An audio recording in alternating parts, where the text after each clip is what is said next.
Assalamualaikum warahmatullahi wabarakatuh. Perkenalkan, nama saya Irsan Alfisahri dari jurusan Manajemen Keuangan Syariah semester 3 kelas B. Pada kesempatan kali ini, saya akan menjelaskan beberapa pertanyaan dari UTS yang diberikan oleh Bapak Dr. Dadang Husein Sobana. Langsung saja ke pertanyaan yang pertama. Sebutkan dan jelaskan tugas pokok Bank Indonesia. Tugas pokok Bank Indonesia yang pertama, stabilitas moneter. Maksud dari tugas ini adalah Bank Indonesia berupaya untuk mengendalikan tingkat harga atau nilai rupiah terhadap barang ataupun jasa. Yang kedua, stabilitas sistem pembayaran.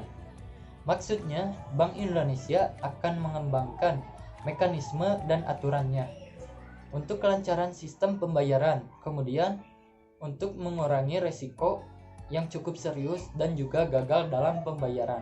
Yang ketiga, stabilitas sistem keuangan. Maksudnya adalah kemampuan bank untuk bertahan terhadap kerentanan internal ataupun eksternal, sehingga alokasi pendanaan dapat berkontribusi secara efektif dan efisien. Nah, untuk pertanyaan yang kedua, apa yang dimaksud dengan OJK? Dan jelaskan tujuan, fungsi, dan tugasnya. OJK merupakan singkatan dari Otoritas Jasa Keuangan, yang merupakan lembaga independen yang dibentuk berdasarkan Undang-Undang Nomor 21 Tahun 2011. Tujuan OJK sendiri adalah yang pertama, mendorong kegiatan sektor jasa keuangan agar terselenggara secara teratur, adil, transparan, dan akuntabel. Yang kedua, mewujudkan sistem keuangan yang tumbuh secara berkelanjutan dan stabil. Dan yang ketiga, melindungi kepentingan konsumen dan masyarakat. Fungsi OJK yaitu menyelenggarakan sistem pengaturan dan pengawasan yang terintegrasi terhadap seluruh kegiatan di sektor keuangan. Sementara tugas dari OJK mengatur dan mengawasi di sektor perbankan dan non-perbankan, kedua di sektor pasar modal, dan yang ketiga di sektor perasuransian, dana pensiun, lembaga pembiayaan, dan lembaga keuangan yang lain. Kemudian pertanyaan yang ketiga, apa yang dimaksud pasar modal syariah? Di mana perbedaan saham, sukuk, dan reksadana syariah, dan bagaimana mekanisme transaksinya di pasar modal syariah?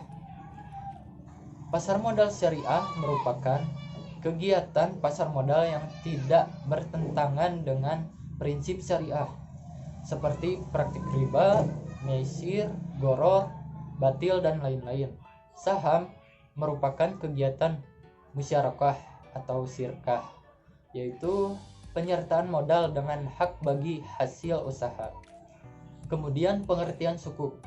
Sukuk berupa sertifikat atau bukti kepemilikan yang bernilai sama dan mewakili bagian yang tidak terpisahkan atau tidak terbagi atas aset yang mendasarinya.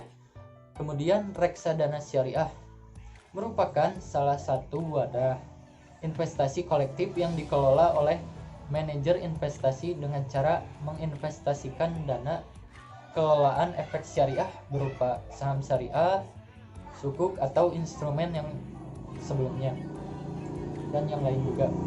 Kemudian mekanisme transaksinya selalu memandang terhadap aturan-aturan syariah seperti adanya akad dan menghindari transaksi yang dilarang. Pertanyaan keempat, bolehkah asuransi syariah dibawa di tengah jalan? Jelaskan. Boleh.